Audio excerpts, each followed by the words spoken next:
मुख्य समाचारों के बाद अब खबरें विस्तार से। बिलासपुर के तिफरा स्थित मां काली मंदिर की पहचान सिर्फ प्रदेश में ही नहीं बल्कि पूरे देश में है। चैत्र नवरात्रि के आज पहले दिन यहां भक्तों की आस्था और श्रद्धा का ऐसा दृश्य देखने को मिलता है जो मन को झकझोर देता है। यहां हर दिन हजारों श्रद्धालु मां के दर्शन के लिए पहुंच रहे हैं। तिफरा स्थित काली मंदिर को प्रदेश और देश के प्रमुख धार्मिक स्थलों में गिना जाता है। इस मंदिर की अपनी अलग ही प्रतिष्ठा है। नवरात्रि के चलते इन दिनों यहां श्रद्धालुओं का सैलाब उमड़ पड़ा है। हर दिन हजारों की संख्या में लोग दूर दराज से मां काली के दर्शन करने पहुंच रहे हैं। मंदिर परिसर में प्रवेश करते ही वातावरण श्रद्धा और भक्ति से सराबोर हो जाता है। ढोल नगाड़ों की आवाज, घंटियों की गूंज और जय माता दी के नारों के बीच भक्त मां काली के दर्शन करते हैं। मुख्य पुजारी उदासीन महाराज के अनुसार इस वर्ष भी मंदिर में आस्था का महासैलाब चरम पर है। उन्होंने बताया कि हर साल की तरह इस बार भी करीब 3600 ज्योति कलश जलाए जा रहे हैं। भक्त अपने अपने कलश लेकर माता के चरणों में अर्पित कर रहे हैं। ज्योति कलश तो करीब 3600 करीब होगा और श्रद्धालु तो अन्य प्रदेशों से आते हैं, गांव से भी आते हैं, शहर से भी आते हैं और जिसका मनोकामना पूर्ण होता है सब आते हैं, है ना। और देवी की महिमा तो बढ़ाई है भाई, है ना। तो आज सुबह से कार्यक्रम प्रारंभ है। बिलासपुर शहर के साथ साथ आसपास के जिलों और दूसरे राज्यों से भी बड़ी संख्या में श्रद्धालु यहां पहुंच रहे हैं। त्योहार के अवसर पर यहां का माहौल ऐसा होता है मानो कोई आस्था का महाकुंभ लगा हो। लोग अपने परिवार, बच्चों और रिश्तेदारों के साथ माता के दर्शन कर रहे हैं। श्रद्धालुओं ने भी अपने अनुभव साझा किए। कई लोगों ने बताया कि यहाँ आने से उन्हें अद्भुत शांति और आत्मिक शक्ति मिलती है। उनका मानना है कि मां काली उनकी मनोकामनाएं पूरी करती है। कई श्रद्धालु तो लगातार कई वर्षों से नवरात्रि में यहाँ दर्शन करने आते हैं। मैं तो हर साल आती हूँ नवरात्रि पे यहाँ पे, क्योंकि मेरा आस्था का भी प्रतीक है ये। और मेरा क्या, हम सबका आस्था का प्रतीक होना चाहिए, क्योंकि काली माता शक्तिपीठ पे भी आती है और मेरा तो नवरात्रि दोनों पे आना होता ही रहता है। मेरी दीदी दुर्ग से भी आई हुई है, तो हमें पूरी फैमिली आते हैं, अभी दोनों ही आए हैं। हम मन्नत पूरी होती ही है, बोलते हैं मानता मानने से पूरा होता है करके। जी, जय माता दी। नवरात्रि में मेरा यही रहता है कि मुझे वहाँ का भी दर्शन हो और यहाँ का, क्योंकि बचपन में मैं ही पली बड़ी हूँ ना, तो हम लोग बचपन से ही आ रहे हैं, क्योंकि पास ही में हमारा गांव है केकती राजपुर, पकरिया के तखतपुर के पास। तो हाँ, बिलासपुर में भी रहना होता है। मैं ही यहीं से पढ़ी लिखी हूँ और हम लोग हर दोनों नवरात्रि में यहाँ आते हैं, माता के दर्शन करते हैं और बहुत सुकून मिलता है यहाँ आने के बाद। तिफरा स्थित मां काली मंदिर आज हजारों लाखों भक्तों की आस्था का प्रतीक बन चुका है। नवरात्रि के दिनों में यहाँ भीड़ इतनी अधिक रहती है कि रात 10 बजे तक भी मंदिर परिसर में चहल पहल बनी रहती है। मंदिर के भीतर और बाहर स्वयंसेवकों और पुलिस की टीम भक्तों की सुरक्षा और व्यवस्था संभालने में लगी रहती है। तिफरा स्थित मां काली मंदिर आज बिलासपुर जिले की धार्मिक पहचान बन चुकी है। नवरात्रि में यहाँ श्रद्धालुओं का जो आस्था और विश्वास देखने को मिलता है वह पूरे देश में इस मंदिर की अनोखी पहचान स्थापित करता है। यहाँ आने वाला हर भक्त एक अद्भुत ऊर्जा, शांति और संतोष का अनुभव करता है। हॉर्नबिल टीवी के लिए भारतेंदु कौशिक की रिपोर्ट। बिलासपुर में पुलिस ने कानून व्यवस्था सख्त करने के लिए सिविल लाइन थाना क्षेत्र में सरप्राइज चेकिंग अभियान चलाया। इस दौरान 2 संदिग्ध कारों को रोका गया, जिनमें एक बिना नंबर प्लेट और दूसरी में पीछे नंबर प्लेट नहीं थी। दोनों वाहनों के चालक जरूरी दस्तावेज भी पेश नहीं कर सके। गंभीर अनियमितता पाए जाने पर पुलिस ने दोनों कारों को जब्त कर लिया। आरोपियों के खिलाफ बीएनएस की धारा 106 के तहत मामला दर्ज कर आगे की कार्रवाई शुरू कर दी गई है। चेकिंग के दौरान में इसमें 2 कार बिना नंबर की पाई गई थी, जिसमें उनका दस्तावेज भी प्रस्तुत नहीं किया गया है। 106 बीएनएस के तहत जब्त करके जांच कार्रवाई की जा रही है। रायपुर में छत्तीसगढ़ नवीन व्यावसायिक प्रशिक्षण कल्याण संघ के आह्वान पर व्यावसायिक प्रशिक्षकों ने 4 माह से लंबित मानदेय के विरोध में प्रदर्शन किया। पेंशनपाड़ा स्थित समग्र शिक्षा कार्यालय के सामने एकजुट होकर प्रशिक्षकों ने जमकर नारेबाजी की और आयुक्त के नाम ज्ञापन सौंपा। प्रदेश के शासकीय स्कूलों में कार्यरत करीब 2000 प्रशिक्षकों को वेतन नहीं मिलने से आर्थिक संकट गहरा गया है। प्रशिक्षकों का कहना है कि संतुष्टि प्रमाण पत्र जमा होने के बावजूद भुगतान में देरी हो रही है। वहीं इंक्रीमेंट फाइल भी 1 साल से लंबित है, जिससे नाराजगी बढ़ रही है। हमारी सर सैलरी हम 5 महीने से हमको सैलरी नहीं मिली है और हम सैलरी के लिए आए हैं। हमको जवाब चाहिए, जवाब नहीं, हमको समाधान चाहिए। मार्च क्लोजिंग मंथ है, आज 17 तारीख हो चुका है। आप कब हमको सैलरी प्रोवाइड करेंगे? जो भी प्रशासनिक मुद्दा चल रहा है वो चीज़ अलग चीज़ है, लेकिन हम जो काम कर रहे हैं, स्कूलों में जा रहे हैं, हमारी उपस्थिति पत्रक हमें हर महीने जमा हो रही है, संतुष्टि प्रमाण पत्र प्रिंसिपल मैडम के माध्यम से डीओ में जमा हो रहा है, तो उसमें हमारी क्या गलती है और हमारी सैलरी को क्यों रोका जा रहा है? बिलासपुर के सिविल लाइन थाना क्षेत्र स्थित कुम्हारपारा में 17 वर्षीय छात्र ने अज्ञात कारणों से फांसी लगाकर आत्महत्या कर ली। छात्र 12वीं कक्षा में पढ़ाई के साथ दुकान में भी काम करता था। बुधवार सुबह घटना सामने आने पर परिवार में शोक छा गया। सूचना मिलते ही पुलिस मौके पर पहुंची और पंचनामा कार्रवाई के बाद जांच शुरू की। परिजनों से पूछताछ कर आत्महत्या के कारणों का पता लगाया जा रहा है। प्रदेश में बढ़ते ऐसे मामलों ने चिंता बढ़ा दी है। मैं सुबह 6:30 बजे जब उठा ना, तो फैमिली से शायद बात कर रहा था, तो आवाज़ सुनाई दे रहा था। उसके बाद पता नहीं, फिर मैं तो पढ़ने लग गया और बाकी वही 8:30-9 बजे के आसपास जब देखा ना, उसका फ़ोन बज रहा था, उठा नहीं रहा था, तो खटखटा के देखा तो मतलब सुसाइड कर चुका था। कैसे पता चला, कहाँ से देखी कि सुसाइड हो गया? वो गेट का मतलब जो दरवाजा है ना, उसमें छेद है ना, वहीं से देखा मैं। कुछ पता नहीं चला क्यों किया, किसी से बहस हुई थी? नहीं, उतना सुबह तो पता नहीं चला, उतना बहस वहस का कुछ। बिलासपुर जिला पंचायत की सामान्य सभा में गर्मी से पहले पेयजल संकट से निपटने पर जोर दिया गया। बैठक में सभी ग्राम व जनपद पंचायतों में पानी की समुचित व्यवस्था सुनिश्चित करने के निर्देश दिए गए। साथ ही बोर क्षेत्रों में सबमर्सिबल पंप लगाने और सूखने वाले तालाबों के लिए वैकल्पिक व्यवस्था करने की बात कही गई। प्रशासन ने लापरवाही पर सख्ती की चेतावनी दी। वहीं बैठक में सियासी माहौल भी गरमाया, जहां कांग्रेस सदस्यों ने भेदभाव का आरोप लगाया। जिला पंचायत अध्यक्ष राजेश सूर्यवंशी ने आरोपों को खारिज करते हुए समान विकास का दावा किया। सिंचाई विभाग में जैसे गर्मी के दिन आए हैं, तो दोनों खारंग डिवीजन, कोटा डिवीजन में जैसे किसान के मांग ऊपर जल भराव तालाब में पशु के लिए, गांव के विस्तारी के लिए जल भराव के लिए विपरात पानी है और खारंग डिवीजन और कोटा डिवीजन तरफ से। तो जैसे किसान की मांग आएगा, तो जैसे तालाब सूख जाता है गर्मी के दिनों में, उन लोग के जल भराव के लिए पानी निकासी लिख दिया जाएगा। जैसे अभी क्षेत्र में सभी के बिलासपुर पूरा जिला में काम दिया जा रहा है, लेकिन जिला पंचायत सदस्य है, उन लोग को बिल्कुल भी एक भी काम नहीं मिला है। जो हमारा निधि है और 15वां वित्त है, बस वही काम मिला है, बाकी कुछ काम नहीं मिला है हम लोग को। तो उसी के बारे में आज हम लोग अध्यक्ष जी को बोले हैं कि हमें भी हमारे हक का और अधिकार का हमारे क्षेत्र में काम दिया जाए बोल के। पिछले 2 सालों से जिला गौड़ खनिज की राशि नहीं मिल रहा है, जिससे क्षेत्र के विकास कार्य प्रभावित हो रहे हैं।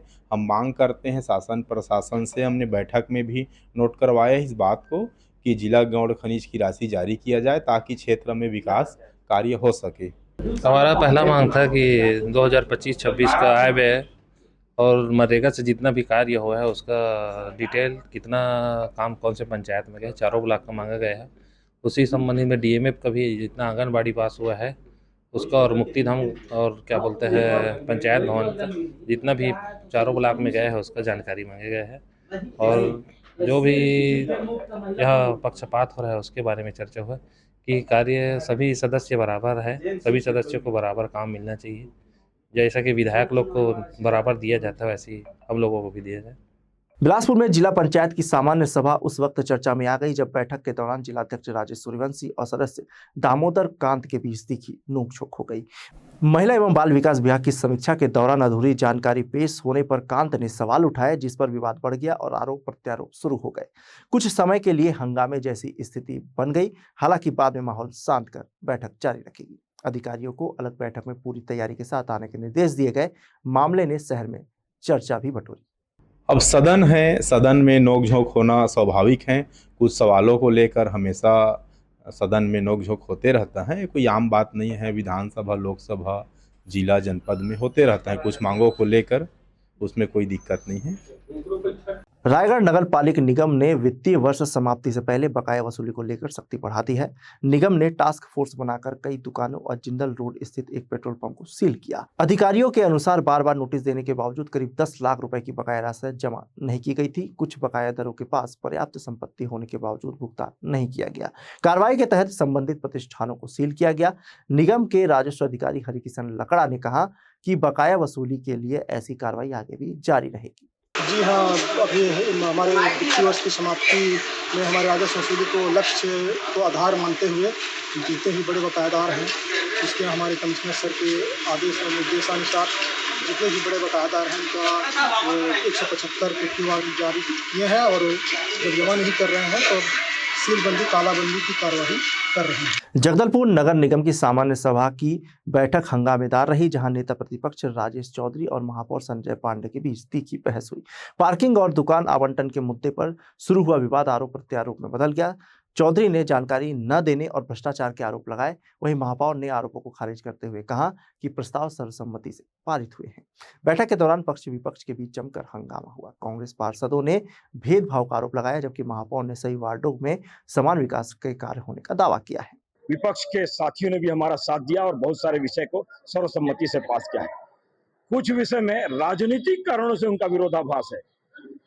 शहर के विकास के लिए कोई सोच नहीं रखते। 9 साल में जो पाप करने का काम किया उसी को आगे बढ़ाना चाहते हैं। हमने नगर निगम के संदर्भ में बहुत सारे ऐसे निर्णय लिए हैं, कड़े नियम भी लिए हैं, जिससे शहर की व्यवस्था ठीक हो सके, शहर को स्वच्छ पानी मिल सके, शहर का वाटर लेवल बढ़ सके। ऐसे हमने बहुत सा, और जो अवैध कनेक्शन है उनको वैध करने के संदर्भ में भी हमने निर्णय लिया है। जो वीड हार्वेस्टर और स्वीपिंग मशीन है उसको एजेंसी को चलाने का निर्णय लिया है, क्योंकि इसको चलाने के लिए एक टेक्निकल अमला लगता है जो कि नगर निगम में मौजूद नहीं है। नगर निगम में इस प्रकार का अमला नहीं होता। ना क्यों लिया, बल्कि पूरे प्रदेश में ऐसी मशीन चलाने के लिए निविदा आमंत्रित की जाती है और इनको टेक्निकल विभाग द्वारा संचालित किया जाता है। महापौर जी ने अभी स्वयं कहा यहाँ पे कि 10 दिन पहले क्वेश्चन लगाने के लिए अवसर दिया जाएगा। महापौर जी जो ये मिनट्स बांटे हैं 9 तारीख को बांटे और 18 तारीख को सामान्य सभा है। 9 तारीख तो उसी में हो गया, 9 दिन में हुआ, तो 10 दिन में आदमी क्वेश्चन कैसे लगाएगा। और दुनिया भर की बात है, क्वेश्चन पिछले जो पहले सामान्य सभा में लगाए हुए ये प्रश्न है हमारे सदस्य के, इसका जवाब आज तक नहीं मिला है। और महापौर जी क्वेश्चन की बात करते हैं, क्वेश्चन का किसी प्रकार से कोई जवाब नहीं दे रहा है। इस कारण से हमारे सदस्य उसका विरोध करते हुए इस बार क्वेश्चन नहीं लगाए हैं, और जो लगाए हैं उनको भी अब तक के जवाब नहीं मिला है।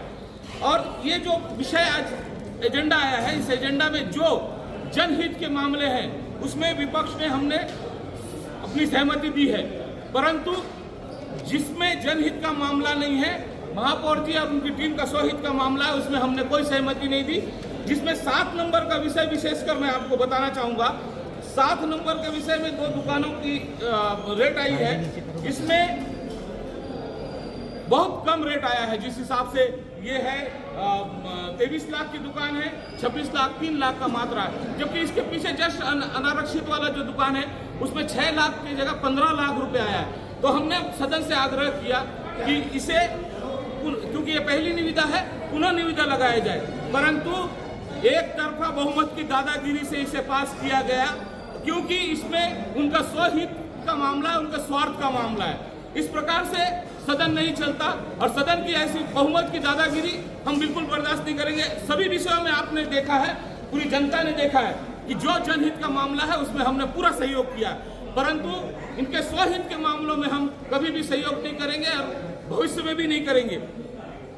जिस प्रकार से आज सदन को समाप्त किया गया, हम लगातार चिल्लाते रहे अध्यक्ष जी को कि एक महिला सदस्य जो पहले सामान्य सभा में प्रश्न लगाई थी, आज तक उनको जवाब नहीं मिला है। सूरजपुर जिले में पुलिस ने अवैध कोयला चोरी के खिलाफ बड़ी कार्रवाई करते हुए गायत्री खदान से करीब 33 टन कोयला जब्त किया है। बुधवार सुबह की गई छापेमारी में पुलिस को देखकर चोर मौके से फरार हो गए, जबकि 13 मोटरसाइकिल और 7 साइकिल मौके पर ही छोड़ गए। जब्त कोयले की कीमत लगभग 2 लाख रुपए आंकी गई है। पुलिस ने कोयला खदान प्रबंधन को सौंप दिया है और लावारिस वाहनों के मालिकों की पहचान की जा रही है। एसएसपी प्रशांत ठाकुर ने कहा कि अवैध कारोबार के खिलाफ सख्त कार्रवाई आगे भी जारी रहेगी। रायपुर के बैजनाथ पारा स्थित मुस्लिम हॉल में पहली बार भव्य ईद बाजार का आयोजन किया गया, जहां लोगों की भारी भीड़ उमड़ रही है। बाजार में कपड़े, जूते, कॉस्मेटिक, सेवई, इत्र और उपहार उचित दामों पर उपलब्ध है। महिलाओं के लिए ट्रेंडी ड्रेस, बच्चों के लिए गेम जोन और मेहंदी आर्ट खास आकर्षण बने हुए हैं। ईद के मौके पर टोपियों की भी खूब बिक्री हो रही है, जिनकी कीमत 100 से 150 रुपए तक है। मुस्लिम समाज में ईद को लेकर खास उत्साह है और चांद दिखने के अनुसार त्योहार मनाने की तैयारी जोरों पर है। काफ़ी मैं सबका शुक्रिया अदा करना चाहता हूँ। काफ़ी लोगों ने मेरा सपोर्ट किया और हमारी जो सीरत कमेटी की जो टीम है वो लगातार इसमें कंटिन्यूअस दिन रात काम कर रही है। रात को 2-2 बजे तक बाज़ार खुला है, बंद होते होते करीब 3-4 बज जाते, फिर हमारा शहरी का वक्त हो जाता है। तो काफ़ी एक मशक्क़त का काम है इस बाज़ार को संभालना, एक जिम्मेदारी है इतने लोगों को हैंडल करना। तो जिम्मेदारी में मेरी और मेरी कमेटी और मोहल्ले के भी हमारे कुछ भाई लोग जो सोशल वर्क करने का जज्बा रखते हैं वो हर कोई हमारे साथ खड़ा है। ईद बस अच्छे से बन जाए और एक खुशियों का त्यौहार है, भाईचारे का त्यौहार है। मैं यही चाहूँगा कि हमारे देश में भाईचारा बना रहे, आपस में इंसानियत से बड़ी कोई चीज़ नहीं है और हम सभी एक दूसरे का त्यौहार मिलजुल कर मनाएं, यही एक हमारे भारत की पहचान है। और मैं एडवांस में सबको आवाम को, जनता को ईद की बधाई देता हूँ। और आप मीडिया वालों का, ऑनरेबल टीवी का मैं तहे दिल से शुक्र अदा करता हूँ कि आप आए और इस ईद बाज़ार को आपने अपने कवरेज किया। इसके लिए मैं आपका बहुत बहुत धन्यवाद करता हूँ।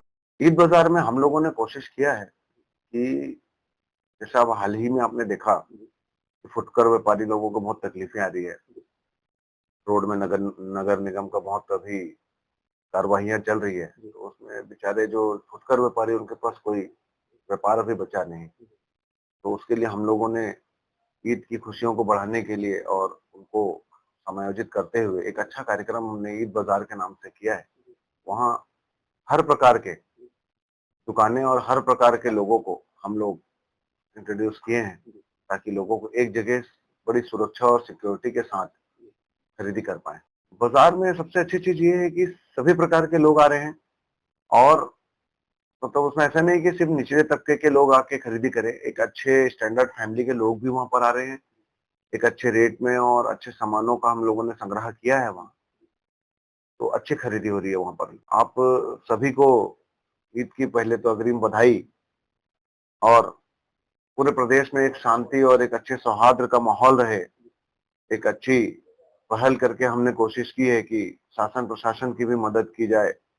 एक अच्छा अनुशासित बाजार हमने बनाया है, तो वहां पर आए, अब खरीदी करें और अपनी ईद और अपने त्यौहार को बहुत खुशियों के साथ भरें। ये जो पहल किए हैं हमारे चेयरमैन साहब सोहेल सेठी जी ने, ये एक तरफा है और यहाँ जितने जो छोटे फुटकर व्यापारी हैं उनका पेट चल रहा है, उनकी ईद मन रही है और बहुत सी यहाँ पे जो है वैरायटियाँ हैं जो बड़ी दुकानों में मिलती है वो आज हम सबको यहाँ मिल जा रही है। इसके अलावा क्या है, जो हर मोहल्ले हर कस्बे से जो लोग आ रहे हैं, ये बहुत बड़ी बात है कि यहाँ पे जो व्यापारी जो अपनी दुकानें लगाए हैं उनका उत्साह बढ़ रहा है। साथ ही साथ सीरत कमेटी और उनके चेयरमैन का हम सब व्यापारी धन्यवाद अदा करते हैं, शुक्रिया अदा करते हैं। इस तरह के आयोजन, इस तरह का बाजार हमेशा लगना चाहिए।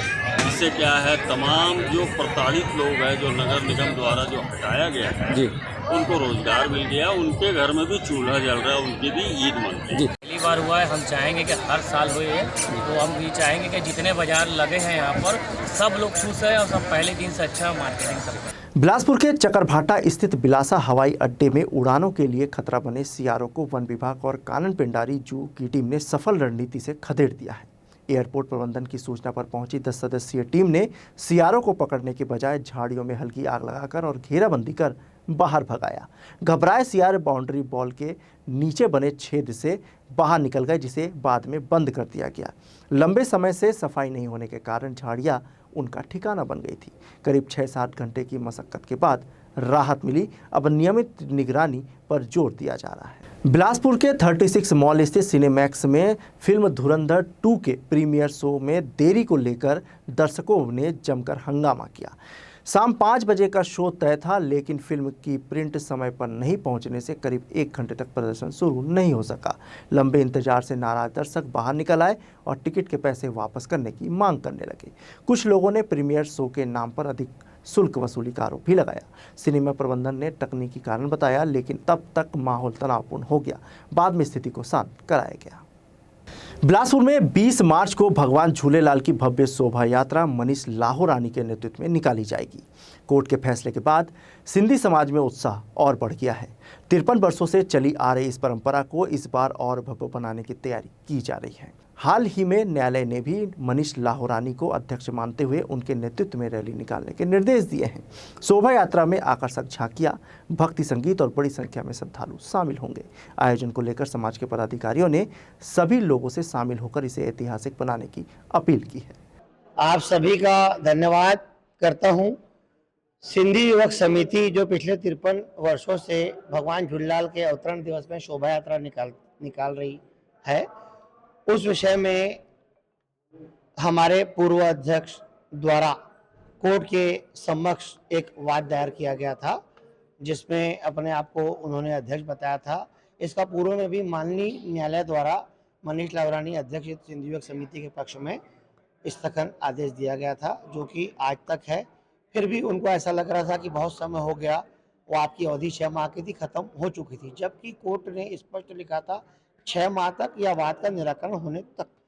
फिर भी दोबारा कल 17 मार्च 2026 को माननीय न्यायालय द्वारा यथास्थिति बनाने का आदेश दिया गया है, जिसमें स्पष्ट उल्लेखित है कि सिंधी युवक समिति मनीष लाहोरानी के नेतृत्व में ही भगवान झूलेलाल की शोभा यात्रा बहराणा साहब निकालेगी। कौन सी तारीख को निकलेगी और समाज को क्या संदेश देना चाहेंगे, क्या अपील करेंगे? आपके द्वारा मैं सभी से कहना चाहूँगा कि 20 मार्च दिन शुक्रवार को भगवान झूलेलाल जी का अवतरण दिवस है, जिनकी जयंती बड़े धूमधाम से मनाई जाएगी, जिसकी शोभा यात्रा की शुरुआत हेमूनगर से पूज्य बहराणा साहब की पूजा स्थापना कर बुधवारी बाजार, तोरवा, दयालबंद, गोल बाजार, सरकंडा होते हुए सिंधी कॉलोनी भक्त कंवर राम नगर में समापन किया जाएगा। इसमें समाज के लोग बढ़ चढ़ के हिस्सा लेते हैं।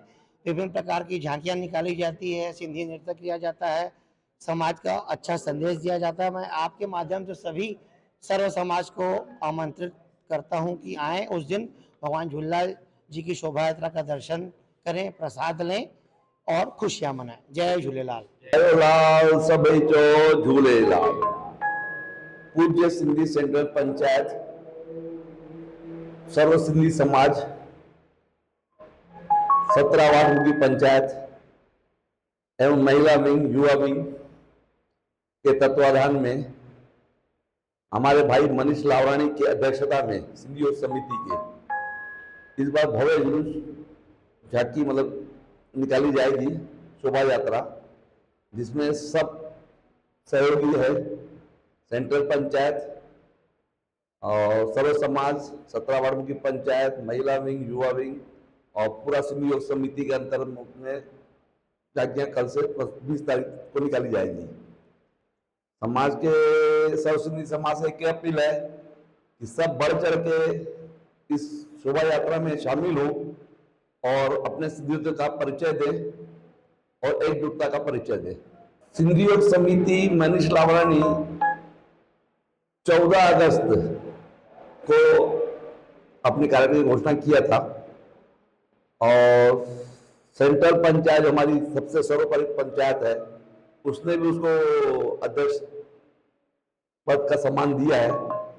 17 वार्ड की पंचायत उसको मानते हैं और कोर्ट ने भी पहला फैसला दिया था वो मनीष लाहोरानी के पक्ष में दिया था और आज भी कोर्ट ने मनीष लाहोरानी के पक्ष में फैसला दिया है। तो जो रैली निकले तो किनकी अध्यक्षता में निकाली जाएगी? मनीष लाहोरानी की अध्यक्षता में निकाली जाएगी और सबके सहयोग से निकाली जाएगी।